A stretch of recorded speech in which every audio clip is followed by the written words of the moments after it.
Good evening.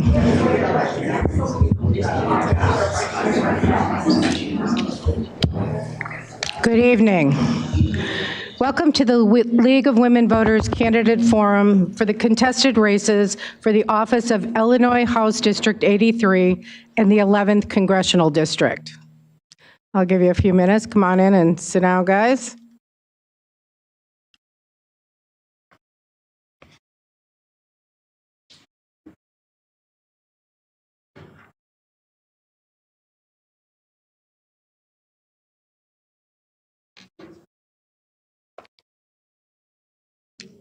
My name is Patty Lackman, and I am the Voter Service Chair for the League of Women Voters of Central Kane County. The leagues hosting tonight's forum are the Aurora Area League and the Central Kane County League. Contested races are when someone has a direct opponent on the ballot. Because this is a primary election, many of the candidates will not have a direct opponent until the general election in November. It should be noted that the League of Women Voters has an empty chair policy, which prohibits a forum with only one candidate for a position participating. For those candidates who have a direct opponent on the ballot for the primary and have agreed to participate, they will each get up to 3 minutes to outline their platform because their opponent is not available. Today's forum is being live streamed and filmed by my friend Andrew Van Meter from our local cable access television station, BATV. It is live on BATV's YouTube station 1017 and will be posted on the websites of the local leagues participating and on the Illinois Voter Guide. Our moderator this evening is Barbara Young. She is a member of the League of Women Voters of the LaGrange area. She is a partner in the Chicago law firm of Golan Christie Tattaglia LLP, where she practices in the areas of business law, bankruptcy, and commercial litigation. Barbara is the founder of Equal Pay Day Chicago, an active member of many women's rights organizations, and a former commissioner of the Park District of LaGrange. Welcome, Barbara. Thank you for moderating this forum.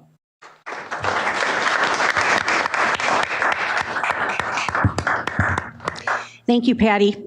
Welcome to the Candidate Forum for the Democratic candidates for the Illinois House District 83 and the 11th Congressional Federal District. This forum is being sponsored by the Leagues of the Women Voters of Central Kane County and the Aurora area, and I want to thank them for all the hard work that they put into planning tonight's event. As Patty indicated, my name is Barbara Young. I'm a member of the League of the Women Voters of LaGrange, and I'm honored to be the moderator this evening. The League of Women Voters is a nonpartisan organization that neither supports nor opposes candidates or parties for any office. The League is not affiliated with any political party. The League's purpose is to promote civic responsibility through the informed and active participation of citizens in government and civic discourse. Providing opportunities to meet candidates is a major mission of the League, so voters can become better informed about the issues facing their community and to become better acquainted with the candidates running for office. I thank you, the voters, for coming tonight, and I also encourage you to talk to your neighbors and friends so that they can watch the program. The format tonight is a forum, not a debate. Candidates are expected to accurately represent the facts, and their responses reflect their own views and opinions. The League of Women Voters is not responsible for the accuracy of the statements made by the candidates. It is the responsibility of the public, news media, opposing candidates, etc., to fact-check statements made by candidates if necessary. The candidates have agreed to abide by the rules set forth prior to this forum. All candidates attending tonight have signed and returned the ground rules by the deadline established in the invitation. These rules specify the format, time limits, broadcasting of the forum, and other rules related to the conduct of the forum. The candidates will begin in alphabetical order with their 1-minute opening statements. Then we're going to alternate the order in which they answer questions, and they'll also have 1 minute to answer each question. After the question portion of the forum, each candidate will have 1 minute for a closing statement. Again, continuing in the alternating pattern. A member of the league will be acting as timer, and it's up to me to enforce the time limits. Candidates, the timers will let you know when you have 30 seconds left and when you need to stop. I will let you finish that last sentence, but that's it. To ensure that questions for tonight's forum represent a balance of topics, a panel of experienced members of the League of Women Voters has reviewed the questions submitted for appropriateness and to avoid duplication. There will be people walking around collecting questions, and there are note cards, so if anybody wants to put forth an additional question to be reviewed, you can do that. Finally, I want to say how much we appreciate the candidates who are not only willing to serve in office, but who have agreed to be here tonight to share their ideas and their goals. So with that, we're going to get started. So the first session here, which will be approximately between a half an hour and 45 minutes, depending on the number of questions put forward, are the candidates for the 83rd District of the Illinois House of Representatives.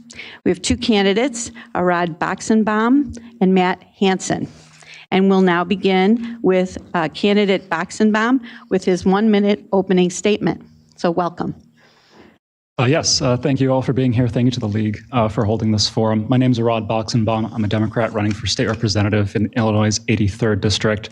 I'm the vice president of the Geneva Library Board. I'm a longtime gun violence prevention activist. I've worked with 4 members of Congress, and I currently serve on the Kane County Climate Action Implementation Team.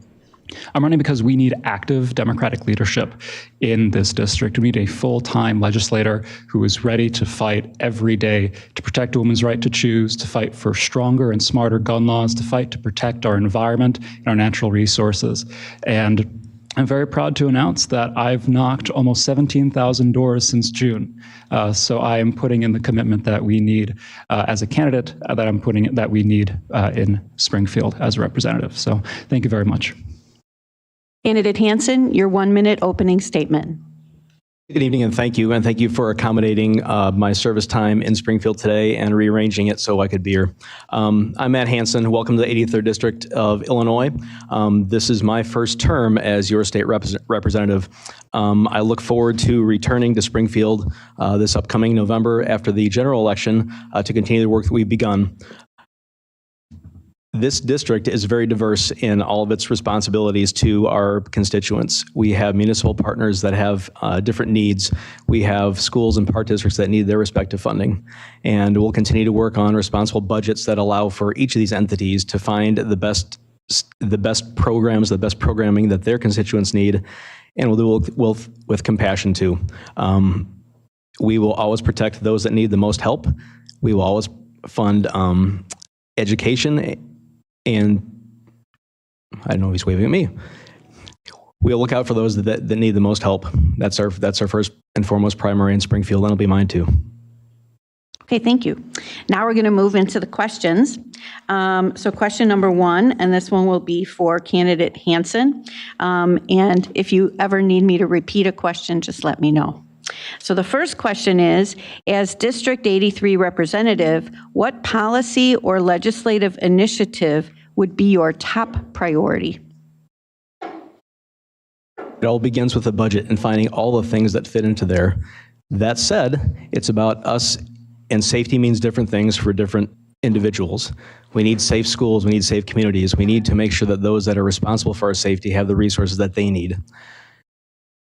There's different ways to do that, and it starts with talking to the people that are looking for safer communities and safer schools. It also pertains to those that, again, are responsible for protecting us. Okay, candidate Boxenbaum, what would be your top priority? Absolutely. Through communicating with voters at the doors, it's very clear that the number one issue in this primary and the number one issue for the general is the right to choose. I'm a strong supporter in the right to choose. I'm very proud to be 100% a pro-choice champion, and I believe that in 2026, voters should have the opportunity to enshrine the right to choose into the state constitution. I believe that looking at other states, such as Ohio, that is one of the best ways to ensure that these essential human rights are protected, enshrined into the state constitution. On top of that, I believe that we need to reduce access, reduce barriers that are preventing access to healthcare, especially reproductive healthcare. We need to reduce the cost of healthcare. We need to increase the amount of people who are insured in this country. Okay. Question number 2, and we're going to begin with candidate Boxenbaum. What type of support, including monetary support, should the federal government provide to Illinois to help with the migrant crisis? What programs and services should Illinois provide to migrants and the communities where they live to help them assimilate into Illinois communities? Absolutely. First and foremost, there needs to be funding to provide adequate temporary shelters for these migrants. There needs to be, not just in the city of Chicago, but in the collar counties. We see this. Governor Abbott is using these people as political pawns and sending them into our communities, and they're not receiving the resources, essential needs in Texas, nor in transport. So we need the funding to ensure that these people have access to food and water, have access to the medical care that they need and that they are constantly being denying. In addition to funding, I also believe that the federal government needs to step in and prevent Governor Abbott from sending these people without their consent to the state of Illinois and to the city of Chicago. This is the city of Chicago. From there, I do believe that we need to overall ensure that there is proper funding for future sheltering beyond temporary as we put these people on a pathway towards full documentation and hopefully full citizenship way, way down the line, along with the letter of the law. Okay, candidate Hansen, your thoughts on the immigration problem? It can be considered a problem. It can also be a blessing too. All of us came here by some means at some point in time, a long time ago. Make no mistake, this is a federal problem that Illinois needs to be a part of in terms of helping those that have arrived here, as well as getting federal aid to aid those almost 20,000 that are here right now. Illinois has already committed almost $150 million to the city of Chicago and their resources there, and finding out how they're spending it and where it's being spent is a start. The governor presented his budget to the Senate and the House yesterday, and a lot of you have already reviewed that. And there's an additional, in his proposal, I believe $180 million committed to that. We need to find out how it's being spent. And as it's spent properly, making sure that the folks that are arriving here from other countries are, first of all, they've been processed and entered here so they can enter the workforce. We have private sector companies, we have public sector companies that want to integrate them and get them into full-time housing. Okay, thank you. Candidate Hansen, now we're going to switch to talking about the pension shortfall. And the question is this: given that there is no evidence that Illinois' pension shortfalls are caused by overly generous benefits paid to teachers, firefighters, and police officers, what additional concrete steps would you support to address these shortfalls in a meaningful and productive way? If we can figure that out in 1 minute, then we're all in the wrong building. First of all, we've restored our fiscal structure, our fiscal foundation in the state, so we can make more inroads on paying our pension debt down. We've done that in the past 2 budgets. Our 9 credit upgrades means we also have more flexibility in rearranging the debt that we have at any level. The way I liken it to is everyone carries some level of debt. And at any one moment, if everyone had all their debt called in at the same time, that would be problematic. But for now, it's an issue of managing it and continuing to pay that down. And should there be any pension reform discussions, the most important thing is that everyone who's a stakeholder in that, especially those that are entitled to those pensions, are at the table. A lot of people have great ideas, and they don't want to have all the right people in the discussions that'll be impacted by that. And as someone that actually has a federal pension as a railroad employee and also has contributed to Social Security over the years, I want to know that everything that I'm entitled to is coming to me. And so that's exactly where my position will be in any sort of discussions about reforms, is that the right people are there and everyone's going to get what they've been entitled to and promised to get.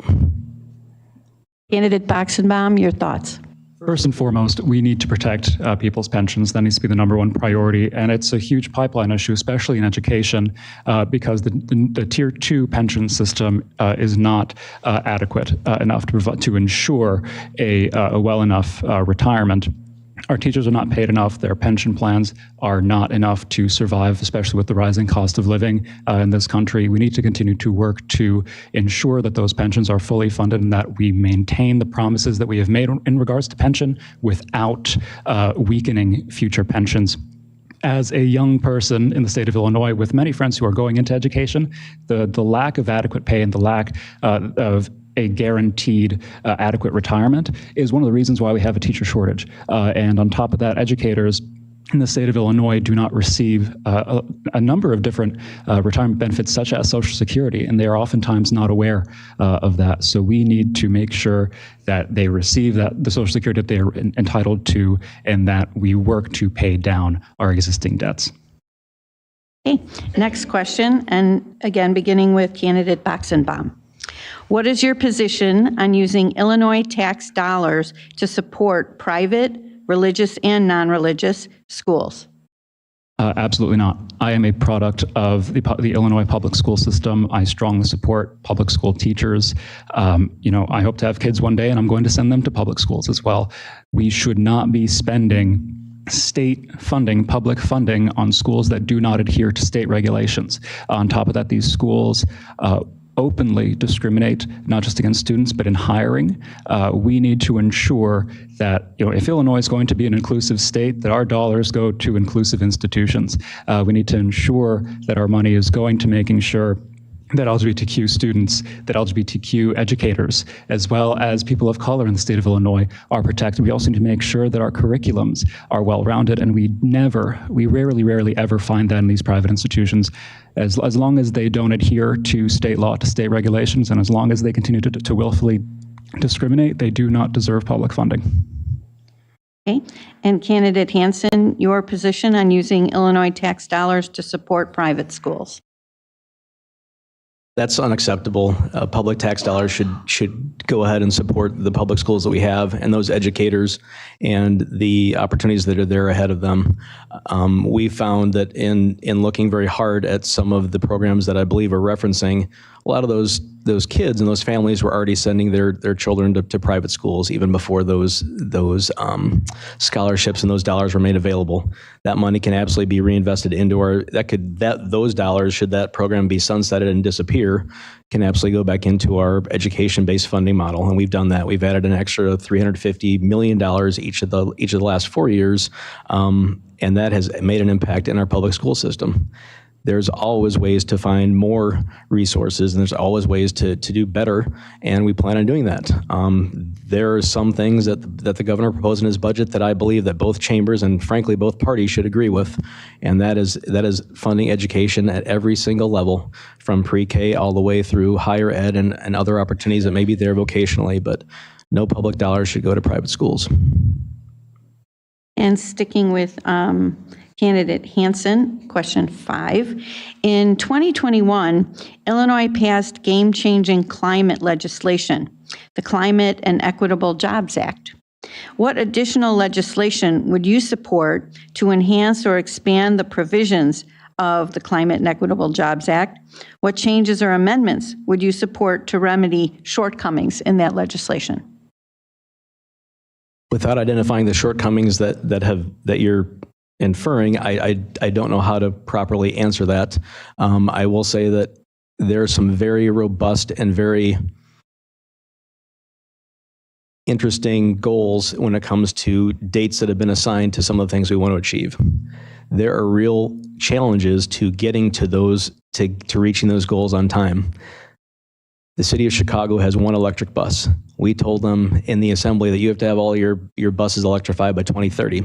We used to have 4 electric bus manufacturers, now we have 2, because we've decided that we know what it costs to build a bus, and we're going to say, here's what we're going to pay for a bus, and we put two of the 4 companies that make these around our nation out of business. There is a national, if not an international, crisis. We have a shortage of transformers. Transformers that could be the size of that lectern. It could be the size of this room. There aren't enough of those to go around. Our electrical grid and some of our utility distribution systems are terribly antiquated. We have a crisis with our natural gas lines that feed homes and lead pipes, and we need to figure out how to fund and also probably have a transitional goal setting for achieving those original goals. Okay, Candidate Boxenbaum, do you have any thoughts on climate legislation? Absolutely. You know, environment is a personal passion of mine, and I'm very glad to be the only candidate in this primary to not be accepting money from fossil fuel companies. I've not accepted a single dollar from them.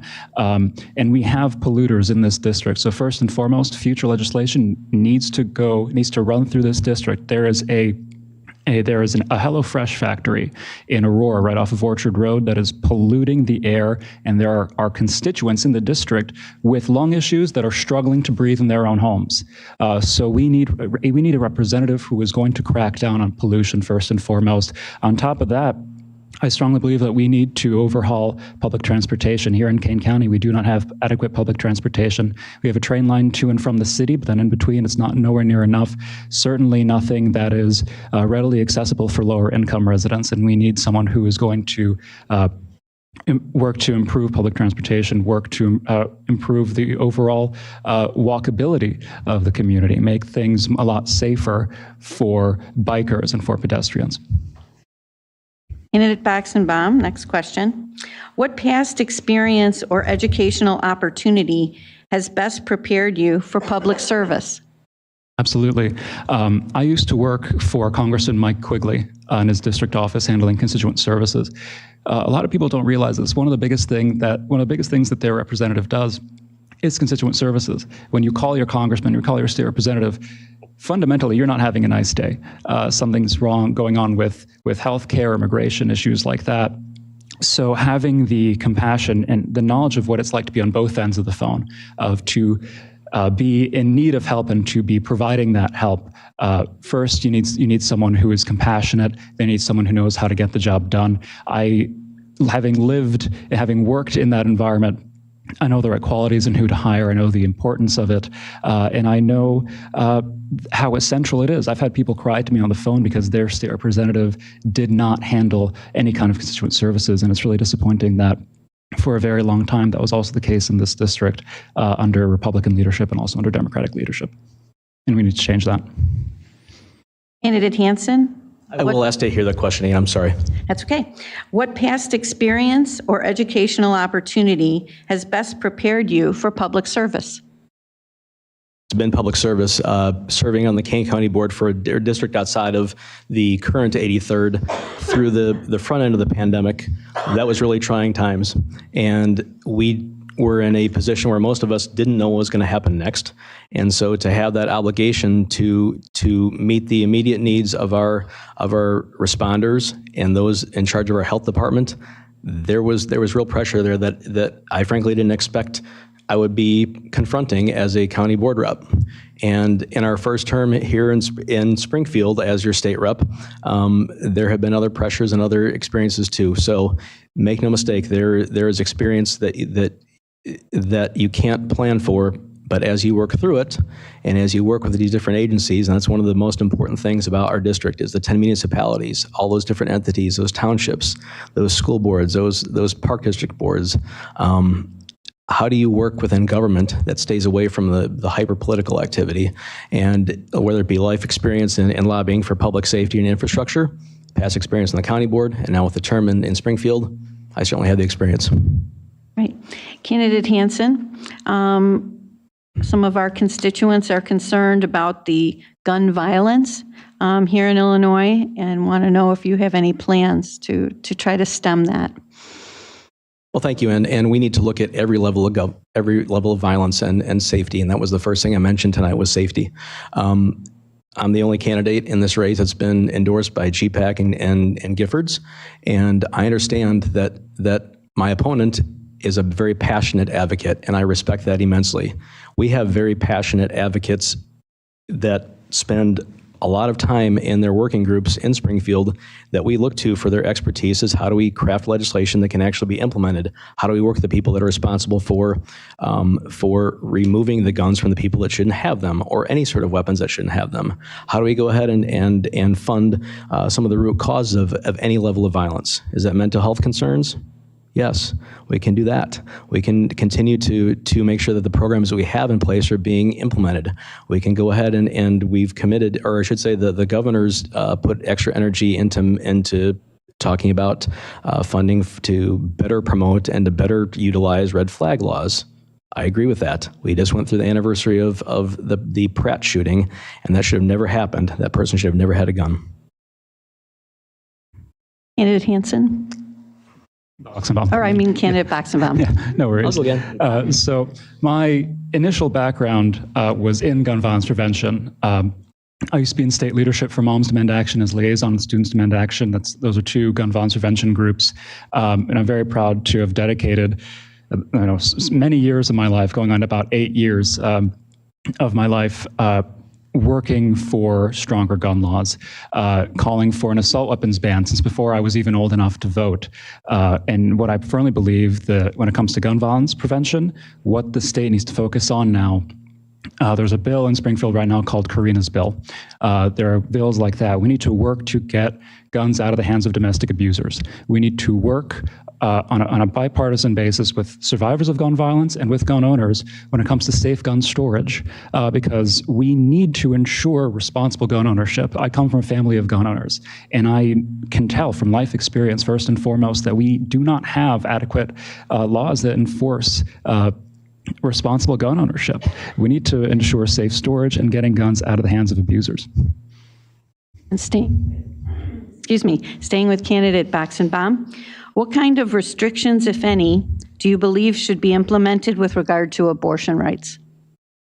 None. Absolutely none. And I'm very proud to have said what I said earlier, that I believe that this right should be enshrined into the state constitution. I have close friends and relatives who have been in dire need of access to an abortion. I know so many friends who regularly use different forms of contraception. This is one of the number one issues for my generation. It's one of the number one issues in this district. We need to ensure that that everyone's rights are protected and that women's bodily autonomy is protected under the law. Until that right is guaranteed, we cannot call ourselves equal under the law. And I believe that we all should be. There should not be any restrictions on abortion. Absolutely not. Okay, Candidate Hansen? If it's her body, it's her choice. We'll start there. I think there's a lot of energy in legislation that's being proposed and hopefully will advance in the Assembly this year that talks about privacy, data privacy, personal privacy, and a woman's health privacy or anyone's health privacy has to be a priority. And I'm the only candidate in this race that's been endorsed by both Personal PAC and Planned Parenthood. My voting record in one term has justified those endorsements from those groups and will continue to be on the cutting edge of what I believe. I don't think we're playing catch up. I think our state is doing the right things the right way to protect those privacy choices and making sure that that government stays out of people's bodies, and we can protect those that do make those choices, and we can go ahead and do more. And a constitutional amendment may be an option, but that's also very complicated. I know that we're exploring that, and there is a working group that is actively exploring that, and we will see if that makes it in through the Assembly this year. Okay. Candidate Hansen, do you believe there should be any legislation furthering LGBTQ rights? Yes, we're an inclusive state, and we protect everyone. We protect those who are the most vulnerable, or probably the most under scrutiny or attack, and there are different elements of your question that are kind of laced in a lot of different bills and a lot of different legislation that's out there. right now is when bills are being filed and legislation is being crafted. And it is complicated, and I trust on my colleagues that have operated in this space to present the legislation that has probably the most impact and that may be filling in the gaps. We know our state welcomes all, but we know we can do more work, and we'll continue to do it. And I'm also, I will say that I've been endorsed by Equality Illinois and Citizens Action Illinois, and they're certainly champions for LGBTQ rights. Candidate Baxenbaum. I have close friends and family who are trans, and it's a terrifying time for them right now.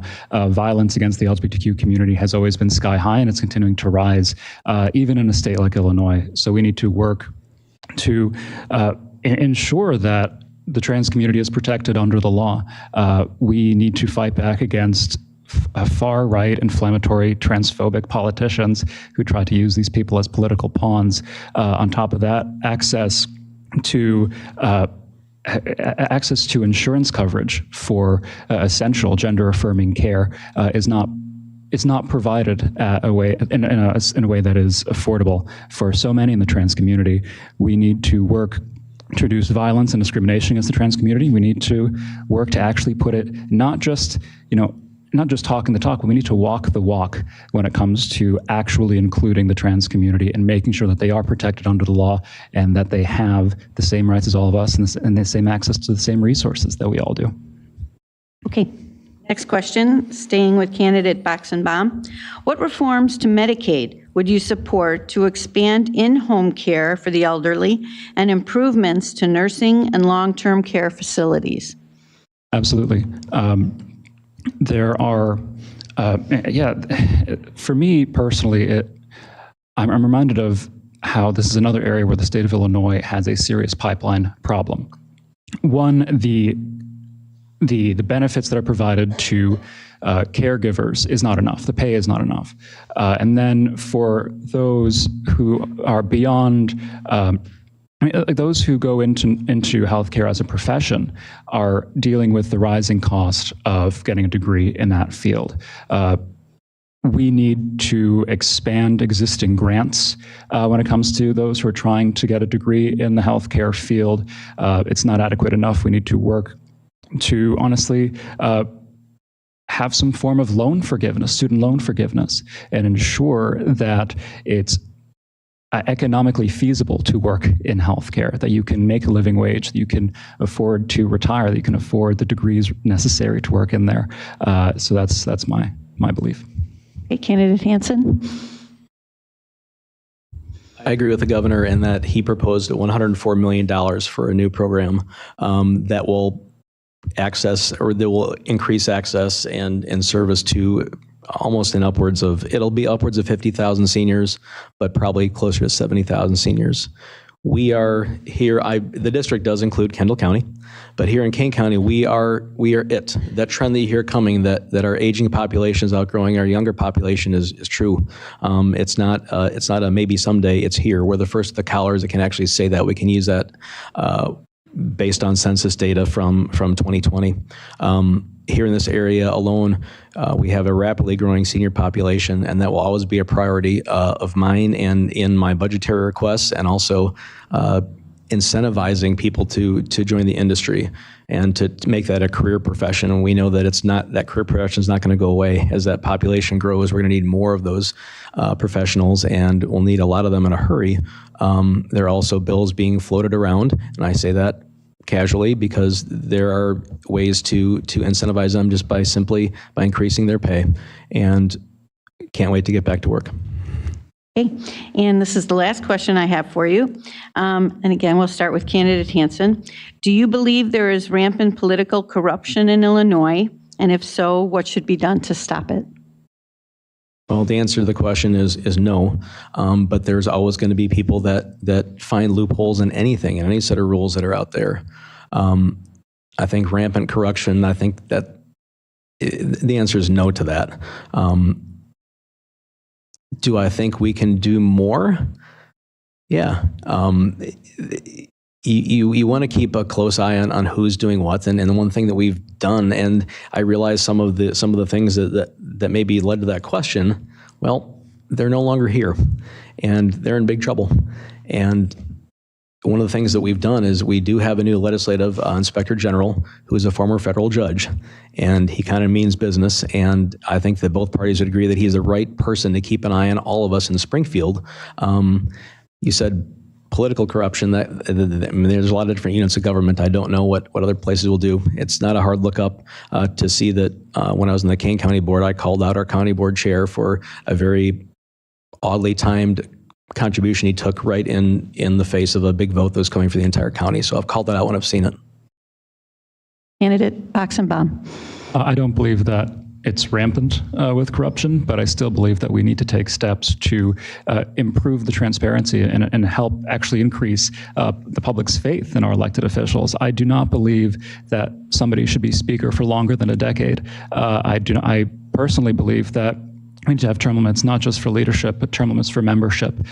We also need to reduce the revolving doors between legislators and lobbyists. I think that we need to increase the waiting period in which somebody can go from being a state representative to being a lobbyist. We need to crack down on the amount of money that's in our politics. The fact that corporations can write, blank checks for so many politicians is not acceptable, and it muddles overall our vote. It muddles the impact of the average voter. On top of that, looking at our districts, our districts are, it's not like Alabama, but we do have a measure of gerrymandering in this area. Certainly this district is definitely gerrymandered, and I believe that we need an independent redistricting system that puts politicians out of that decision. Okay, and now we're going to move into closing statements, and since candidate Boxenbaum gave the first opening, I'm going to let candidate Hansen give the first closing. So you have 1 minute for closing. Thank you again. I'm looking forward to earning your votes, and hopefully you will spread the word too about the upcoming election and to earn your faith to represent all of us in the 83rd District. Illinois is on such a positive track, and I use that intentionally as I am a professional railroader. I've been one for 20 years, and one of the things that was mentioned earlier is our transit needs. There are budgetary considerations that were never on our radar. That includes the fiscal cliff that our transportation network is going to see. Having experts in different areas in Springfield is one of the reasons that makes that assembly great. And I'm the first railroader in 204 years to be down there. And in a time where transit and public transportation is such a challenge, it means a lot to everyone. And it's a gift that we were given to us in the Eisenhower administration that we need to modernize now. We have so many needs when it comes to education, to our seniors, to our disabled, that need to be considered in that budget too, that bringing resources back to where they're needed is absolutely the biggest priority. Thank you. Candidate Boxenbaum, you get the final word. Yeah, thank you. And thank you all again for being here. I'm very proud of the work that I've done. I'm very proud that I've knocked almost 17,000 doors. My goal is to be at about 20,000 doors knocked before the primary. This district, we really need a full-time representative. We need active Democratic leadership that really does fight day in and day out for this community, regardless of political leanings. And we need somebody who recognizes that the needs in St. Charles are different than the needs in Yorkville, for example. And we need somebody who has that experience working with and for elected officials, knowing how to truly be active in the community and advocate every single day. Something that I hope all of you ask for all the candidates on your ballot. One question, not just why should I vote for you, but how will you advocate for me? And we need an advocate. We need advocates in office. And I'm very proud to be a longtime advocate for my community. So thank you very much. And I hope all of you vote, and I hope to earn your vote on March 19th. Thank you. All right, and I want to thank the candidates. And now we're going to take a 5-minute break before we begin the next session. So thank you.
So, center that he's a Democrat. Just like, my head was like a bobble gum listening to this. I mean, it's just like, no.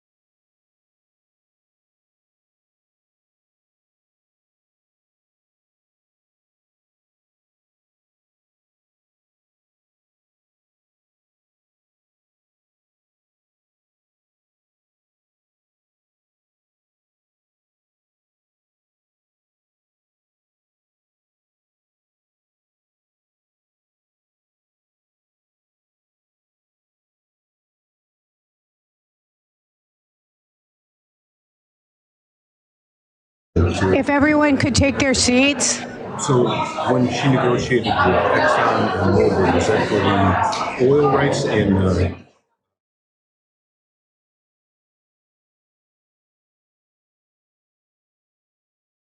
We're going to get started if everyone can find their seat.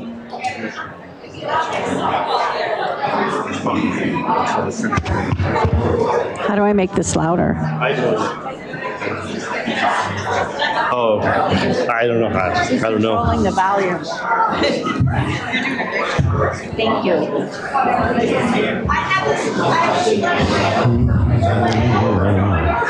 Can our community members please take their seats so we can get started? Nice to see you. I shook your hand already. I was a good little boy right when you came in. I have to take my coat. They said I couldn't put it anywhere, so. They wouldn't leave it? You just put it right here. Just put it right here. Just If you want to keep talking, please bring it out into the hall so we can get started. Dr. Kent, you get a haircut? It looks nice. Thank you. I got most of them cut. No, I saw a picture of myself and I said, you know, it's time. Hello? I have two products. We're going to get started if everybody can find their seat. And when neither product works, Is that better? it's time to get a haircut. It's time to go. Hey guys, I got the gavel. I got Oh, the best seat. jeez. Louder. You need to like slam Look out. down. Excuse me, would you please take your seats so we can begin? Nicely done. And if you do want to keep talking, you can, but please take it out into the hall. Okay. So we welcome you back to tonight's candidates forum, and we're now going to hear from the Republican candidates for the 11th Representative District in Congress. And we have three candidates this evening. We have Jerry Evans, Susan Hathaway Altman, and Kent Mercado. So thank you for coming. As we did before, each of the candidates will have 1 minute for an opening statement, and we'll do that alphabetically.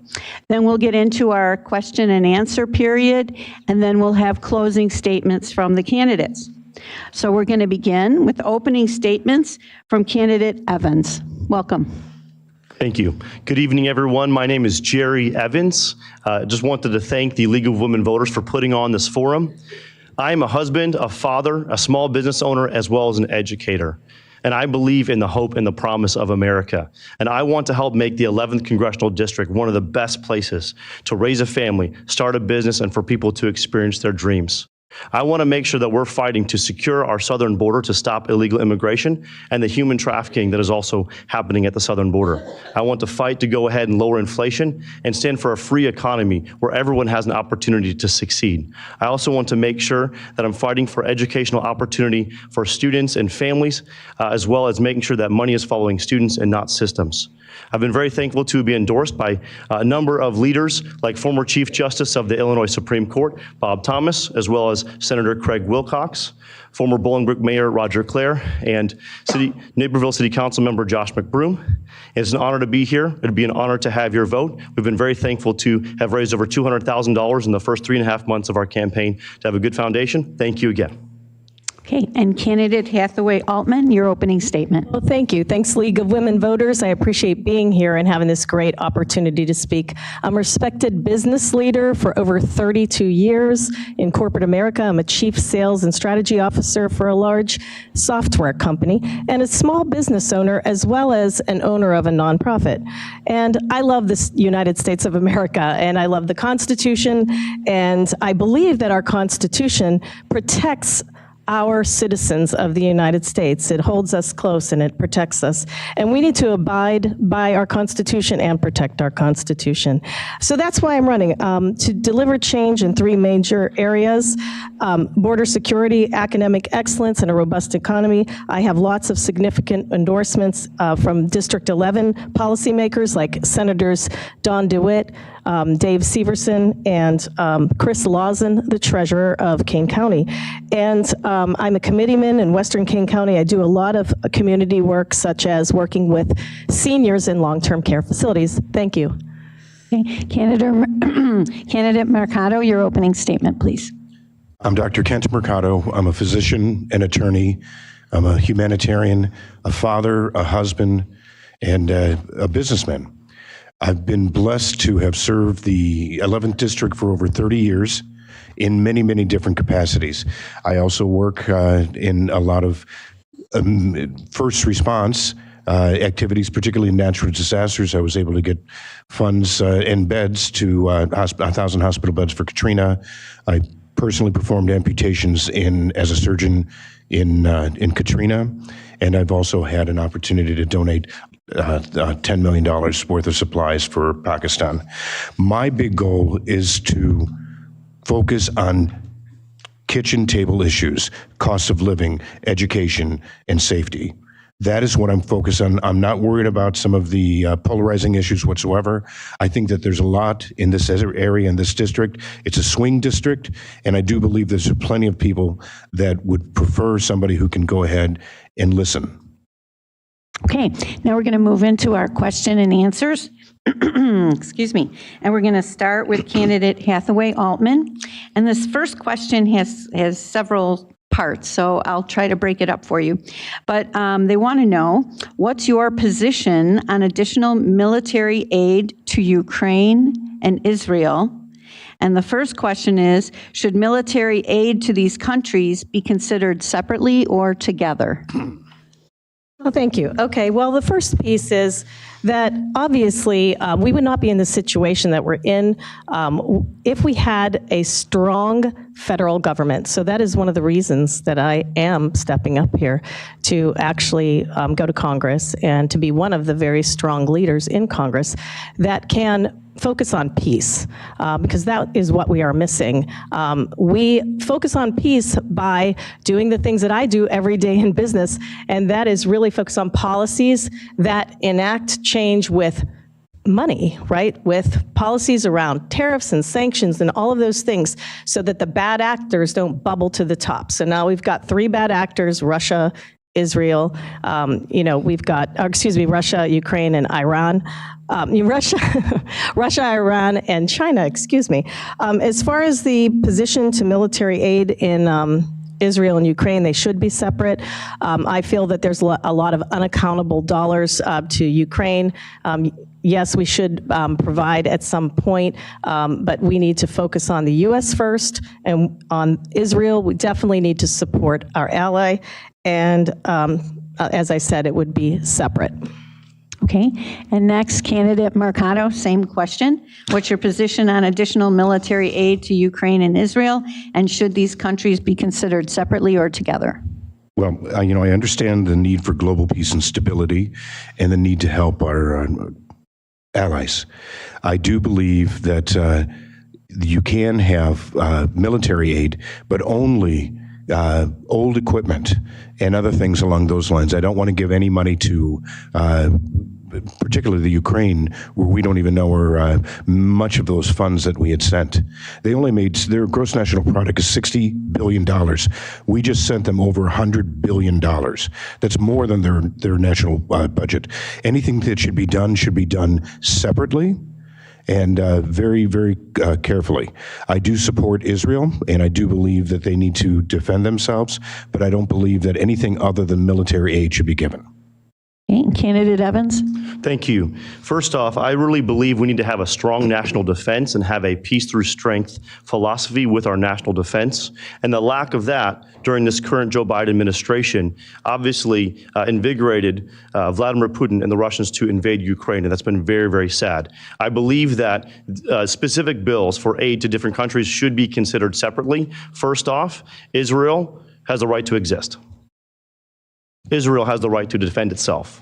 Hamas is a terrorist organization that kills innocent people over and over and over again. And so I support Israel and giving aid to Israel to make sure that they survive their plight. In addition to that, I also would say we do not want Russia to take over Ukraine.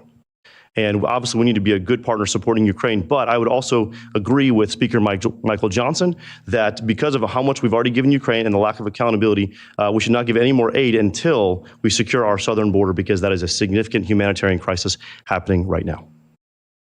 Okay. Now we're going to move to the next question and begin with candidate Mercado. What should the federal government policy be regarding abortion? What position regarding abortion, if any, should be codified at the federal level? I believe that it is, after Dobbs, it went back to the states. So my position is very clear that I would not support any federal legislation regarding codifying anything for abortion, nor would I do anything on a federal level to limit and cap an abortion. Okay. Candidate Evans?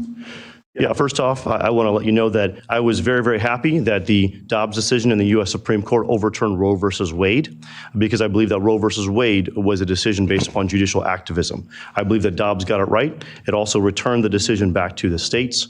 I, of course, am running for federal office. And so I think what I'd be focusing on is, first off, I think we need to end taxpayer-funded abortion so that people are not paying for abortions against their conscience. I believe that we need to make sure that we have mandated child support for mothers who are pregnant with a child.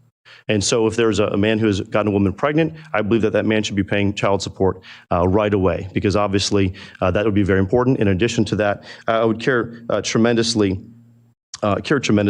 about making sure we have better funding for pregnancy centers to help women who are in need going through their time of pregnancy, especially if they don't have a family around them to help them. Okay, candidate Hathaway Altman. Thank you. It's where it belongs now as far as with the states. And I've never changed my position on that. You can go back 2 years and, hear other candidate forums. I've always felt that it's not an enumerated right in our Constitution, in the 10th Amendment, and it belongs, that decision and many others belong with the states. I believe in a small government. Having said that, I do believe that if there's a Planned Parenthood that is still being funded when I get into office, what I'd like to see from the Planned Parenthood is not just information about abortion options. I would also like to see information about options of having an adoption and other health care, like contraceptive and morning after pill. I would like to see all of that through a pregnancy type model, pregnancy center type model inside of that Planned Parenthood. And I'm a huge advocate for women. I believe in medical freedom, but I am very pro-life, so I want to make that very clear. Okay. Candidate Evans, this question's for you.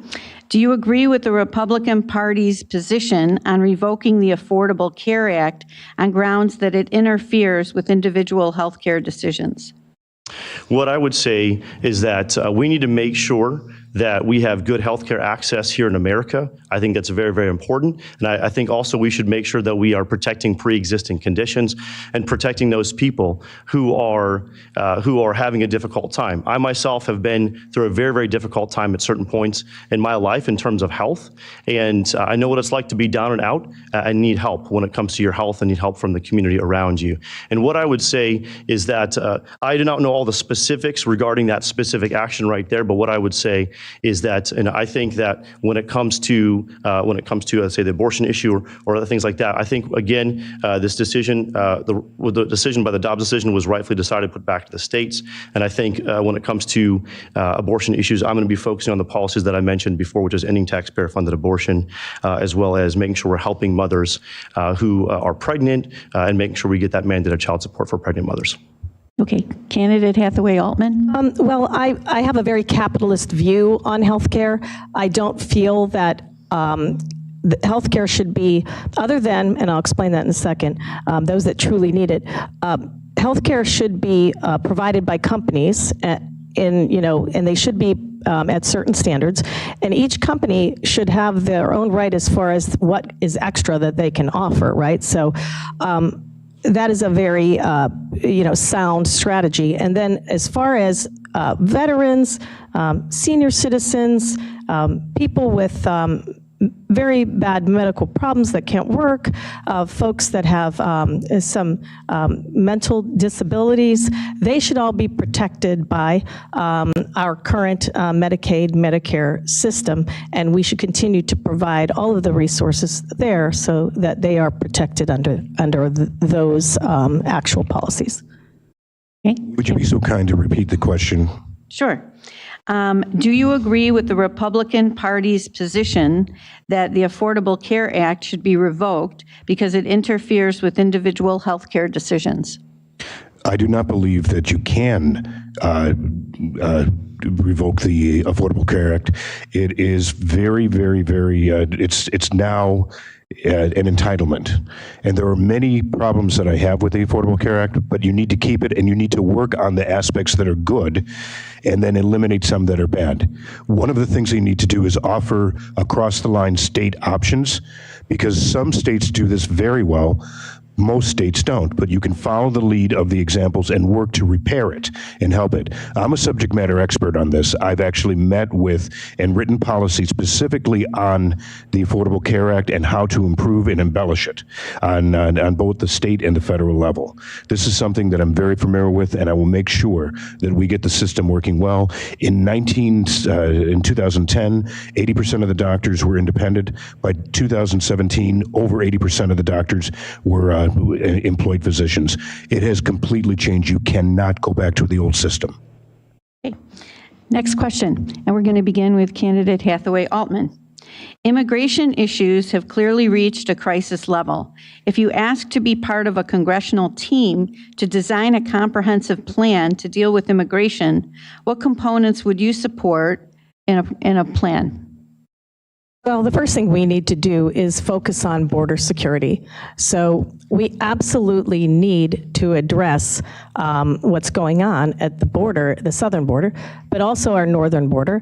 Also, as it relates to cargo ships coming into our ports and et cetera. So there's a lot of things that we need to address because it is causing a lot of issues in the United States right now that are not positive. So the first thing that I would do is go back to the laws that are currently on the books for immigration, and I would say, let's start enforcing those laws. The other is to pause what's going on at the border. Right now, we have over 11 million new people that have come into the border right now. We need to take a check of who's here. We need to vet the people that are here. We need to provide those that are staying with that are not criminals or have any other issues that we vet with the right to work. And then we have to take the others that are criminals and et cetera, and we need to send them back. Okay, candidate Mercado. The first thing you need to do is close the border. It's an analogy would be if a tub was overflowing and you would take a little water bottle and just try to go ahead and put that into the sink instead of going in, turning off the faucet. That's the first thing you need to do. I have met with, and so has Susan, met with many migrants that have come in and they are being sold a false bill of goods, particularly when it comes to amnesty. Only about 5 or 10% of the people actually qualify for amnesty, and they are given a piece of paper to say, come back in 6 years to have your hearing. As far as things go, you have to enforce the rules that are currently in place. I like the Remain in Mexico policy. We have to support ending chain migration. We got to support eliminating visa lotteries, and I absolutely support mandatory e-verification. Thank you. Okay, Candidate Evans. It is essential that we have a secure southern border, because not only is it important that we have a working and comprehensive immigration system, it's extremely important that we stop the human trafficking of little boys and girls at the southern border. And I'm very passionate about stopping that. We also need to make sure we're stopping the influx of illegal drugs like fentanyl, which is killing so many thousands of our young people every year in our nation. So first off, I would say we need to make sure we build the border wall, we end catch and release. We need to make sure we're properly enforcing current immigration laws. I would support a remain in the first safe country or remain in Mexico policy for those who want to come across the border illegally, that they can't just go ahead and come across the border illegally and cut in line. There are so many people in other nations who are even being persecuted and are in difficult positions who really need asylum. And the line is being cut in because of people coming across the border illegally and committing a crime by doing that. And so I really believe that we need to make sure that we're stopping that, and then making sure we just have a fair system and that we're enforcing laws, especially when it comes to asylum laws. Okay, next question, we're going to begin with candidate Mercado. What is your position on federal legislation to address gun violence in the United States? I don't support federal overall overreaching laws. I'm a Second Amendment rights person. I personally have a very large set of weapons that are inherited, that were military-grade equipment. It is at the state level, and it should be, just like abortion and some of the other things have to be done at a state level. There's a difference between the 10th Amendment said that you have to apply only a few things are actually federal, only 5 or 6, the rest are state. And I very much don't agree with some of the things that are gone. I've worked with a number of different people in trying to plan and get legislation on a state level to help things to secure safety and not punish the good gun ownerships people. Okay, Candidate Evans. Thank you. What I would say is that I really do believe in the Second Amendment. I believe the Second Amendment of our Constitution is essential for a free and safe society. And so I think what we need to be focusing on right now to go ahead and reduce violence is, first off, we need to go ahead and address mental health. Make sure we have more resources to address mental health. Making sure that this is given the proper focus, because there are so many people who are struggling that really do need help, and they don't have a community around them or a family around them to go and help them. So I think we need to address that and put much more funding and help behind that issue. Secondly, I really believe we need to be focusing on much more funding for school safety. Making sure we have things like, police officers can be in schools, or for bulletproof glass, locks on doors in classrooms, a single point of entry. There are a number of school shootings or mass shootings that never would have happened if we would have actually done a better job at addressing mental health and done a better job at addressing school safety. And I really need to be focusing in that direction. Okay, and Candidate Hathaway Altman. Yes, I'm a constitutionalist, and as I said before, I stand up for our Constitution, and I'm fully in support of our Second Amendment, and no more federal laws, no federal laws. I agree that mental health is a huge crisis in this country. I was on a board called the Mental Health Association of Greater Chicago for several years, and it was a crisis prevention for suicide, as well as we would go into schools and had funding privately and sometimes locally in local government for programs around bullying and other programs that really helped. And I believe in bolstering that, because being on the board, I realized how underfunded these programs are. So instead, we need to invest in more mental health care, and we definitely need to put bad actors in jail. And I think that it's really put us back here in Illinois in the Safety Act. We need to have a tough on crime approach for violent offenders and a restorative justice approach for those offending for the first time that are not violent. Okay. Next question, candidate Evans. This one goes to the environment. What additional tax incentives and/or regulations would you support to reduce the use of fossil fuels that contribute to climate change? Do you share the sense of urgency about climate change that many young and old Americans are feeling? Thank you. I think the first thing that I would say is we need to make sure that we are focusing on getting cleaner air and cleaner water. I don't know why anyone would be against things like that. I don't know why anyone would be against making sure we have a healthier environment for people to thrive and to live in the future. What I would suggest, though, is that I actually really believe that America needs to focus on being energy independent. Now, that may seem counterintuitive, but back during the previous presidential administration before Joe Biden, we were actually getting better and better grades during certain environmental metrics as we were becoming more energy independent. And again, it seems counterintuitive, but that's actually what was happening. And so we need to be focusing on opening the Keystone Pipeline. We need to be focusing on making sure we are utilizing federal leases on government land so that we can go ahead and get natural gas and other fuels. Because obviously we produce, but also a lot of times we refine those in a cleaner fashion than other countries do. And we need to be focusing on, again, ultimately an all of the above approach so that as new technology comes out, that we are making sure to move forward and do that in a responsible way, but again, not doing that in a far too quick way like the Green New Deal. Okay. Candidate Hathaway Altman. Yes, we've lost a lot in the past 3 years as far as, our economy, inflation, and how it's hurt the middle class and low income in this country. And the number one reason is because we have to get back to a strategy that embraces fossil fuel, and we have to become energy independent and net exporters of energy to actually get back to a position where we are financially secure and not 34 billion plus trillion rather in debt. And frankly, I'm a very big proponent of ecology. I love the earth. I love, going to the beaches and the beautiful countryside. And so I think we all, agree that we want to save the earth. We need to combine strategies. We need to make sure that the sustainability strategies that we're using work and capitalize on the ones that work. And when the technology is there, then we go full throttle to that strategy instead of really crippling our economy as a result. Okay, candidate Mercado.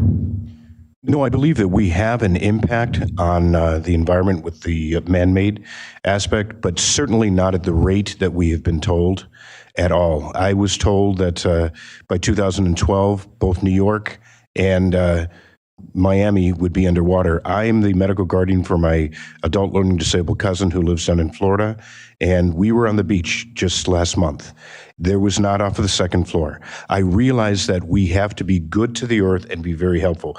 We are the only country that is part of the Paris Accord that actually lowered our emissions. We are doing better than any other country. We need to work on this as in a global capacity because you have China and India that are polluting at 10, 20, 100 times more than what we are. Of course that's going to have an effect, but you can't cripple us in the meantime to go ahead and do that. And I do want to make a transition, but we have to do that when we have sustainable energy. We need to have the proper type of battery and proper type of devices that can store the energy so that we're not caught. Okay. Next question, we're going to begin with candidate Hathaway Altman. What legislation or policies do you support to address social and racial injustice in the United States? That's a really big topic for me. I'm a huge community activist, and I said before, I do a lot of work. I have my own nonprofit company, and we focus on ensuring that children have the right nutrition and food, and they're not being food deprived.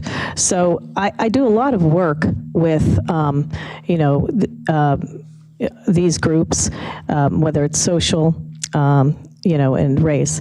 So I want to say that I think that, as it relates to funding, which I think is your question, I believe very much in our system of NGOs in this country. I think that the nonprofits, NGOs, whether it's in the United States or outside of the United States, do a great job of providing that type of assistance. And I'm a huge advocate to fund those programs so that we could provide more help to those needed in those socioeconomic classes. Okay, candidate Mercado. Yeah, I've actually written on DEI before and written policies and things for some corporations and some state agencies as well. There's a misnomer because when they want to talk about diversity and inclusion and equity, they forget that you have to have diversity of opinion as well. Being a minority myself, I understand how things are. I don't believe that it is inherent or anything else that you're going to have something against. I think it's work and hard work and being driven. And that's how it works. You need to go ahead and you have to foster independence. You have to foster the idea of not having victims. You need to go ahead and make these people stronger. You need to believe in yourself. You need to have the support of your family and your community, and you need a champion for your cause. Some things are fine to help people and be that champion. And I understand that there are some aspects of it that are fine. But most of the people that I've worked with in the DEI industry, they are in a big company and they've been kicked out, or they do nothing. They just have the little box that the company checked and said, oh, we have a DEI person. Candidate Evans. So this issue matters tremendously to me. My wife, Lisa, is half Taiwanese, so some would say we have an interracial marriage. My brother, Sean, is actually black, and I love when different ethnicities come together. And, sometimes we call it a race issue. I believe we're all one race. We're the human race. And I say different ethnicities often. But I believe we need to come together. And I would agree with Martin Luther King Jr., who had the idea and the thought that we should be judged by the content of our character, not by the color of our skin or anything else like that. And so when it comes to legislation at the federal level, I'm going to be focusing on the philosophy of making sure everyone has an equal opportunity to go ahead and succeed and move forward in life. But again, we're going to do that with the philosophy of we're not prioritizing someone inappropriately or discriminating against them because of the color of their skin or gender or something like that. But instead, we're going to be focusing on empowering them and reminding people that they are created with infinite value before God. But again, this issue is very, very important to me. I'm very, very passionate about it. And I do care about addressing that in Congress. Okay. Candidate Mercado, new question. The national debt has reached a record $34 trillion, with the interest on the debt now becoming the single largest budget expenditure. If you favor raising taxes to reduce this debt, what type of tax increase would you support? If you favor cutting spending to reduce the debt, what departments or programs would you cut? Well, I'm not in favor of increasing taxes. I think that there are other ways that you can do it. I think that if you go and do basically a Lean Six Sigma or any of these other programs where you cut the waste, fraud, abuse, duplication of services, you can find funds to help do this. You need to go ahead and you cannot spend money that you do not have. That is the reason why we're in an inflation cycle right now. They would go ahead and both parties are bad at this because they will go ahead and spend money. And their goal of compromise is you get everything that you want and, as long as I get everything that I want. That's not compromise. When you're negotiating and you're doing that, you have to go ahead and have things that are set in doing that. And every department has room to be reduced. There's not a specific department that I would eliminate. I would just make sure that everything would be done, that you don't have the duplication of services and the waste and the fraud and the abuse. Okay, Candidate Evans. First off, I want to let you know the answer is not higher taxation. And just because taxes might be raised does not always indicate higher revenue for the government all the time. And so instead, I believe the answer is not raising taxes, but even lowering taxes in some ways. But I think what's important is that we need to be wise with our discretionary spending and continue to cut discretionary spending, cutting waste and fraud, and making sure that we're not using it irresponsibly. I'm a small business owner, and I understand that if I don't have good spending, then I will go out of business, and all my employees could lose their jobs. And I'm not okay with that. And I'm going to bring a common sense mentality to U.S. Congress to go ahead and fight for a balanced budget. And I would even support a balanced budget constitutional amendment. In addition to that, we also have to reform entitlements, but I want to be very clear here. We need to make sure that especially the elderly who need their Social Security payments and the sick who need their Medicare help, of course, we want to make sure that they still retain those things. Thank you. Candidate Hathaway Altman. Thanks. Well, I've, worked 32 years in corporate America. Like I said, I don't think my mic's working. And I've learned a lot. So lowering taxes is the issue that I would address, and that would be because lowering taxes would provide incentives for businesses and more jobs in the 11th district. And with more jobs, you get more of a tax base. So raising taxes would just hurt the middle class and the low income, but especially the middle class. And I would look for discretionary cuts, 15% or so across the board now in all areas of government, with the exception of some, like the military, which needs to be bolstered, as well as Social Security and other Medicaid, Medicare entitlement programs. I don't believe that there's a better solution than this with the combination. Right now, I work on $10 to $50 million projects. I used to work on $500 million and above, and I always met my budget.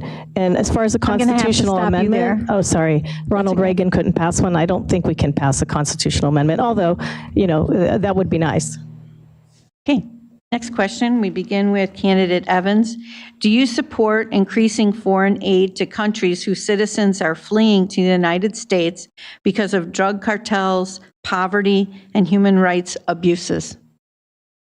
What I would say is, obviously it's a broad question. We need to be considering our foreign policy on a state-by-state, specifically a foreign state-by-foreign state issue. And I don't think it would be wise for me to comment on something broadly as a whole. But what I would say is this, is that we do know, of course, that there are some countries who are overrun because of drug cartels or human trafficking cartels, or there are people who are dealing with political persecution or religious persecution. And of course, I think America is a beacon of freedom to the world. But I think what we need to be focusing on doing, number one, in all honesty, is be focusing on securing our southern border and making sure we have a comprehensive immigration system that actually works, where people are not cutting across the southern border illegally and cutting in line of people in other nations who are waiting and doing that the right way. And so I'm really focused on securing the southern border, and we should deal with that question on a state or foreign state by foreign state issue or basis. Candidate Hathaway Altman. I believe in Americans first. I mean, right now, we have a crisis here in the United States on many levels, especially economically, and we have to concentrate on the US of A. I do believe that, this migrant crisis, we're like a magnet to migrants, and we're providing them with the false narrative of coming here and just having this great life. And it's not fair to them.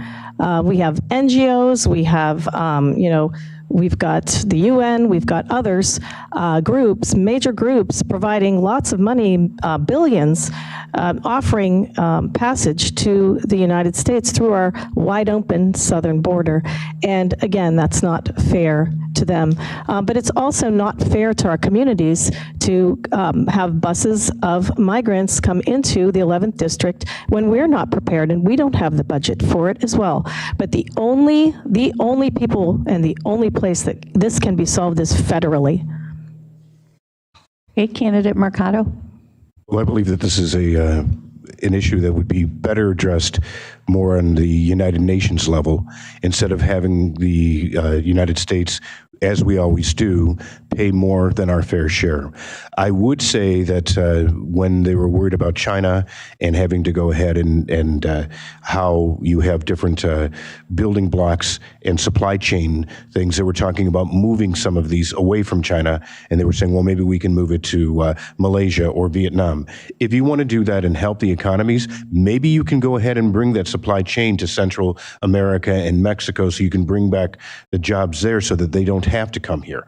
And then you can can work on aspects. Because for us to keep on indiscriminately giving money, that part of the reason that they're having trouble is that they're dealing with bad actors, bad government, and things. And how are we going to verify that that money, even if we send it, is going to be used for the appropriate purposes?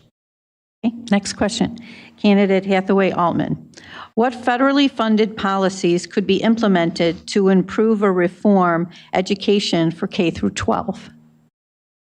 I believe that tax dollars should follow the child. So in the 11th district, for example, we pay a lot of taxes to schools, and our rate in Illinois of literacy in math, English, language arts, and reading is 37% when a child graduates high school. So we have to improve that, and the way we can do that is to create competition among the schools.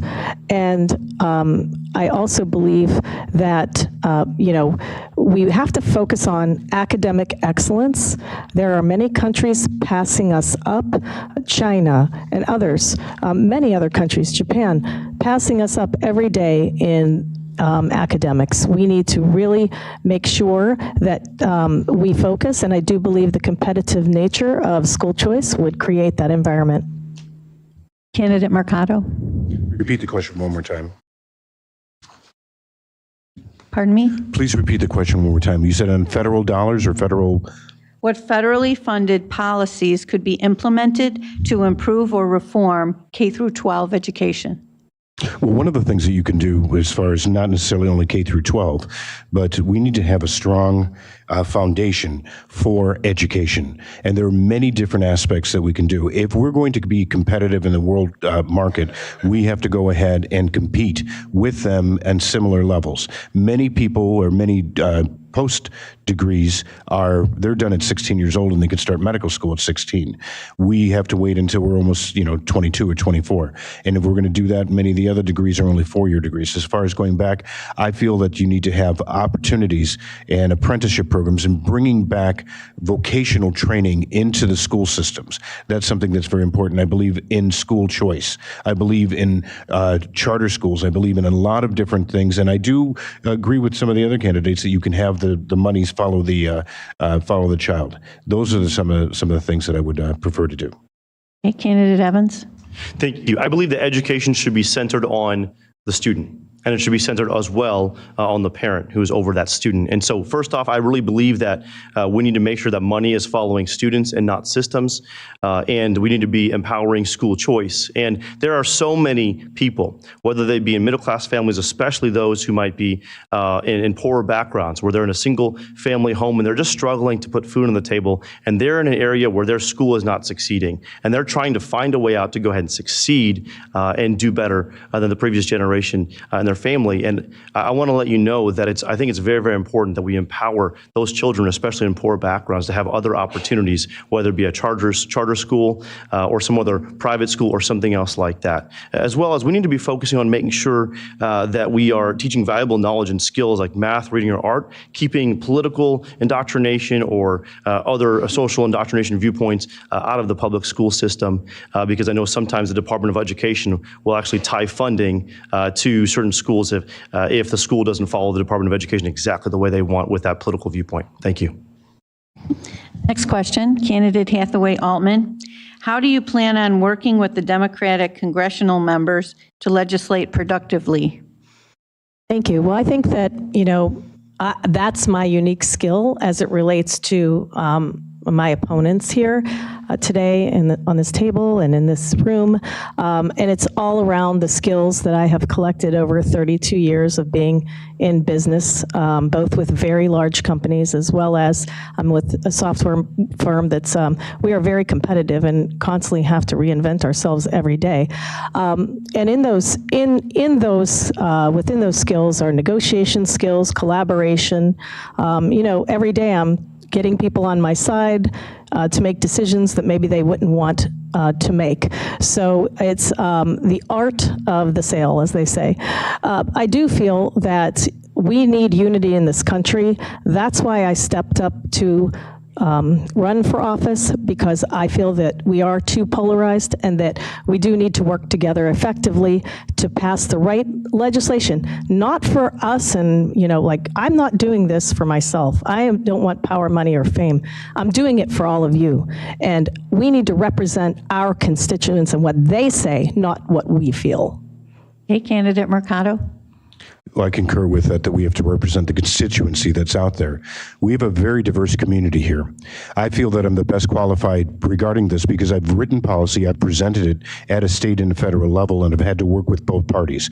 Even when you go ahead and you speak with something, and you speak with many of the different people, I was nominated for a presidential appointment in the Department of Health by a Democratic congressman. It was second by the, or not a second, but endorsed by the Congressional Hispanic Caucus.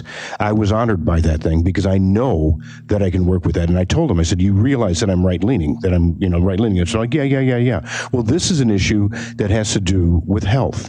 And most of the issues that I've met with and I've talked to people, when you go to every single bill is compromised. Not compromised, it's negotiated. You go ahead and you present something there, you have, depending on who's the lead, who has more people, you'll have usually one more, and it has to go through committee first before it's even presented. And you have to negotiate it at that point. Of course I can work with everyone. Candidate Evans. First, I think we need to start with two massive things: listening and helping people know that they should be heard. I think so many of us feel it so often where we just see gridlock in Washington, or we see gridlock in other places in the U.S., and it's really, really difficult for us. And it's difficult for me when things don't get done that we know should get done. And so I really believe focusing on listening and then allowing people to be heard is going to be essential. Making sure we find common ground in our negotiations. And I think that also, in addition to that, I think a lot of times politicians, and career politicians especially, often focus more on serving themselves. They focus more on serving themselves to try to keep their job, and that's not right. And people deserve better.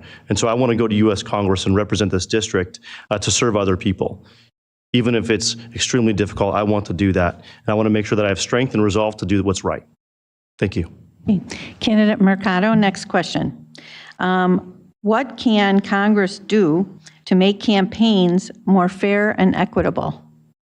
I think they're going to have to change some of the fundraising rules and not allow massive corporate interests to go ahead and sway policy when you have, goodness, both Facebook and Google and everybody else contributing $400 or $500 million towards a campaign.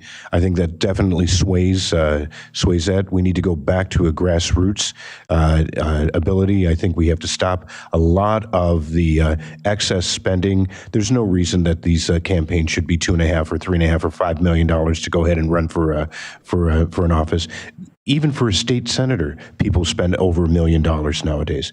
That's not what we're supposed to do. You're supposed to be representing your constituents. You have to go ahead and you have to listen and hear what they're saying. They don't want this type of money involved in it. And there has to be some rules and guidelines. You also have to have term limits, and you have to have other things that will stop people from going ahead and doing that. The moment you come in is in like 2 weeks after you get in, you have to go ahead and reapply for, to run for the next time. We got to stop that.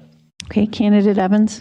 The first thing I want to talk about is free speech. And that may seem like something that may not be something you thought I would necessarily say, but I think we need to talk about free speech. And I think the first thing I would say is that right now, big tech is meddling in our elections and making it difficult for it to be fair. There is censorship that happens with big tech. There's visibility filtering that happens with big tech.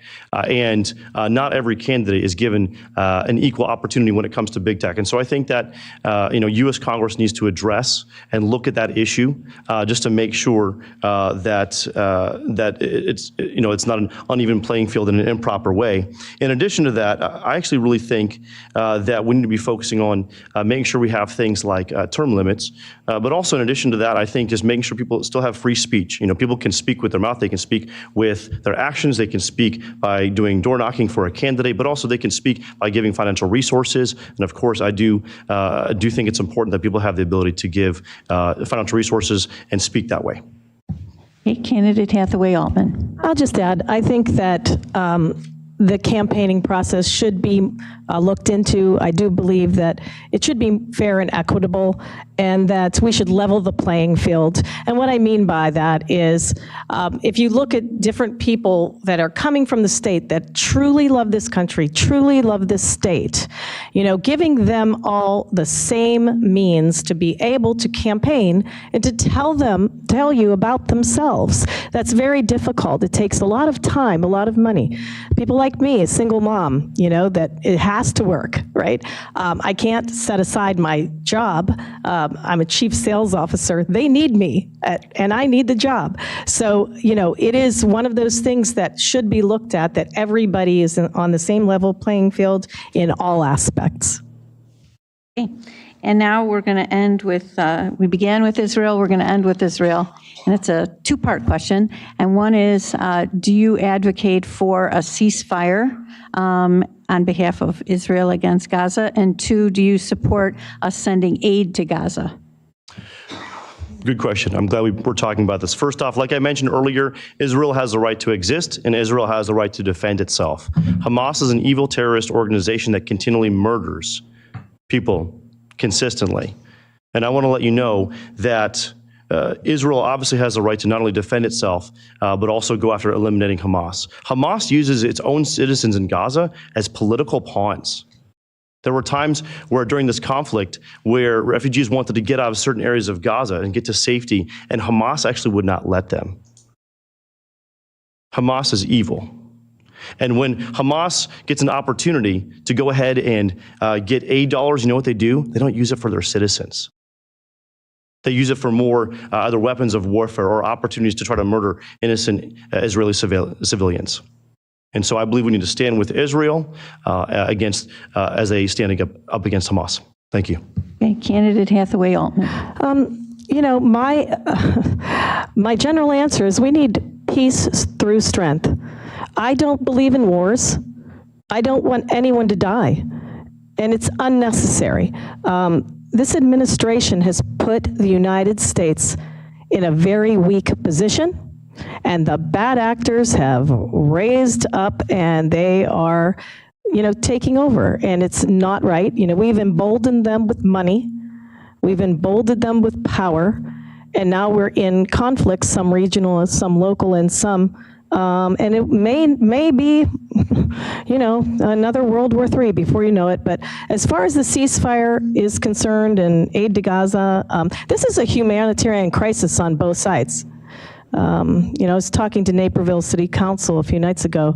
They wanted a ceasefire resolution for Naperville, and what I said is, this doesn't belong in Naperville. This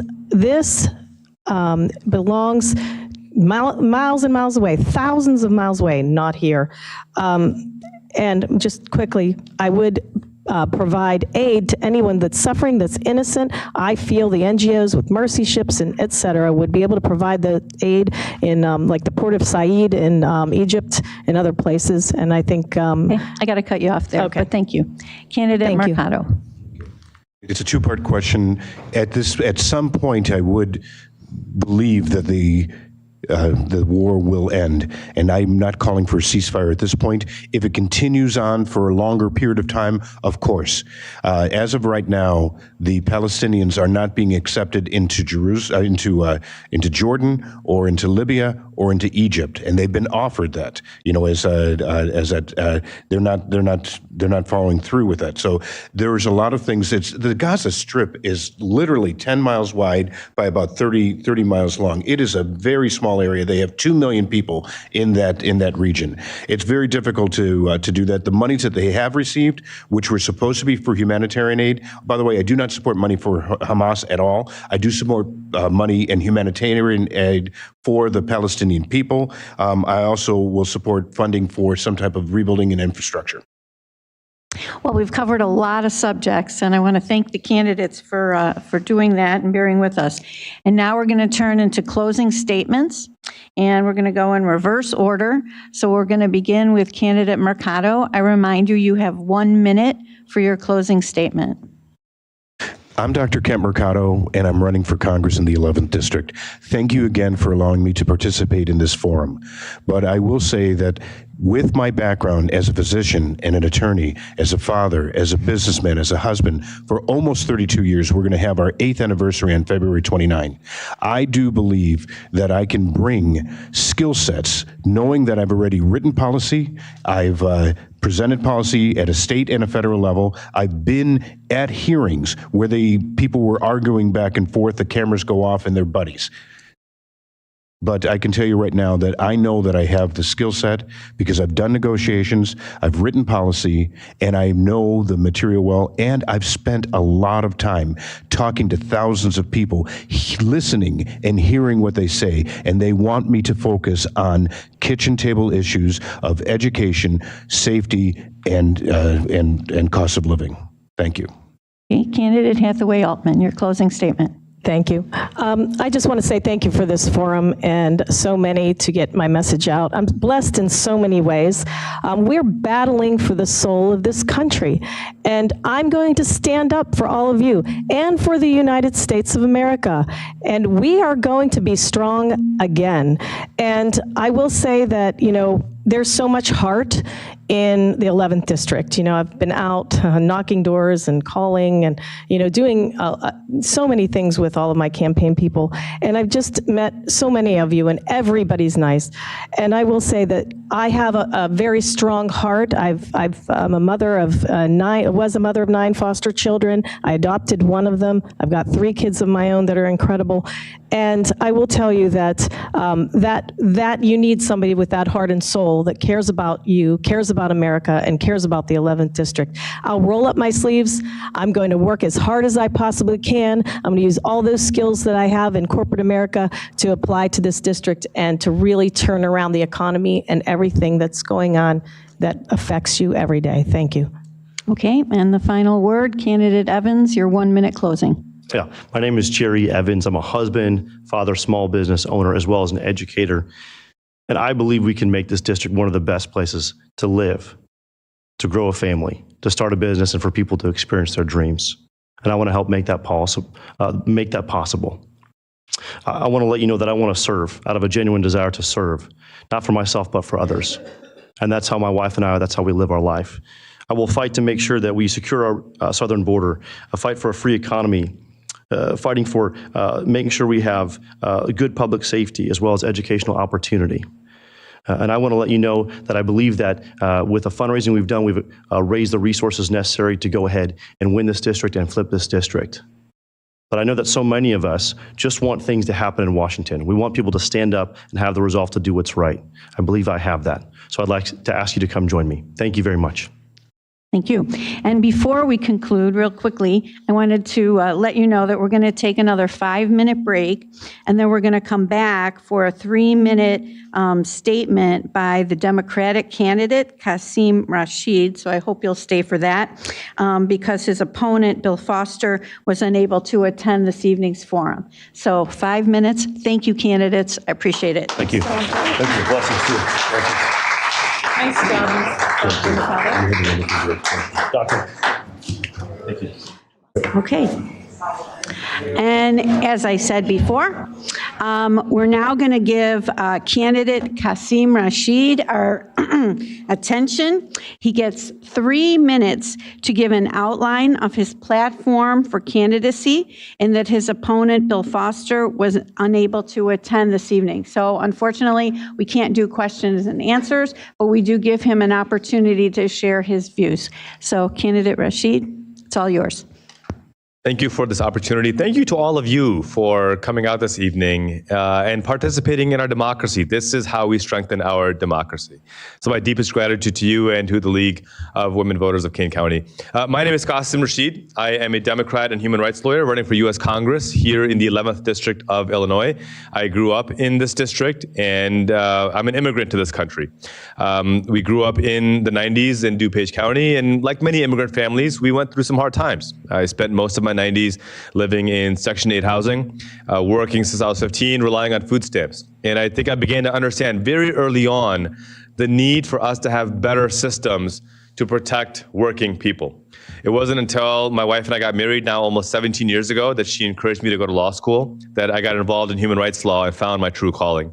And I've spent the last 15 years working on supporting survivors of domestic and sexual violence, expanding healthcare and education access, working on prison reform, making our streets safer. And now as I run for Congress, it's really on these values, right? I mean, in the 90s, we were home insecure. Housing is even more expensive now. The climate crisis, Al Gore was warning about it in the 2000 election. Last summer, it looked like Armageddon with how orange the sky was. The sun was blocked out. Healthcare was unaffordable. Now, even despite the ACA, 30 million Americans don't have healthcare access. And the list goes on and on. The opioid crisis has resulted in 6 times as many people being killed now than in the 90s. And so we're running on a platform of economic, social, and climate justice. And we're doing a couple things uniquely. I'm the only candidate in this race on the Democratic side that is 100% people funded, because I believe corporations should not be deciding our elections. Ordinary working folks should. I'm the only candidate who is fighting for guaranteed universal health care, because it costs half per capita. Every developed country that has guaranteed health care has a longer life expectancy, lower maternal mortality, lower infant mortality. And this is also how we protect abortion choice and access. You know, the current ACA model excludes 30 million Americans and 15 million women from having basic access. This is an atrocity. I'm also the only candidate not funded by Exxon, not funded by Wells Fargo, not funded by the pharma industry. I'm also the only candidate who has fought my entire career to protect disability rights. Our website is QasimRashid.com. That's where we are on social media as well. And as we run this campaign, we have a couple of key principles that we're going to stick to the policies. We're not going to mudsling. I disagree with my opponent, but you'll never hear me badmouth him, because I think that's beneath the dignity of politics. We are going to focus on the needs of working people, and we are going to be accessible and available. That's why I made sure that we would be here today. Thank you for your support. I look forward to earning your vote on or before March 19th, and thank you for strengthening our democracy.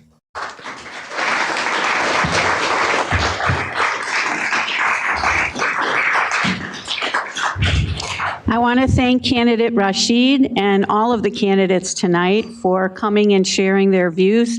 On behalf of the community, I also want to thank all of you for coming. Our democracy thrives when all of us are engaged. Attending or watching a candidate forum is an excellent way to be empowered and educated, and to join discussions on local issues, and to make your voice heard on Election Day. We hope that each and every one of you will vote and inspire your family, friends, and neighbors to do the same. Early voting began on February 8th at election authorities, and on March 4th at permanent polling places as designated by Kane County. To vote by mail, please request a ballot from the Kane County Election Division website. Additional information on how and when to vote can be found at IllinoisVoterGuide.org and the Central Kane County League of Women Voters website and social media. A recording of this forum can be found on the League of Women Voters of Central Kane County website. And again, I want to thank the leagues for putting this together. It was a great event, and I was honored to be a part of it. So thank you and good night.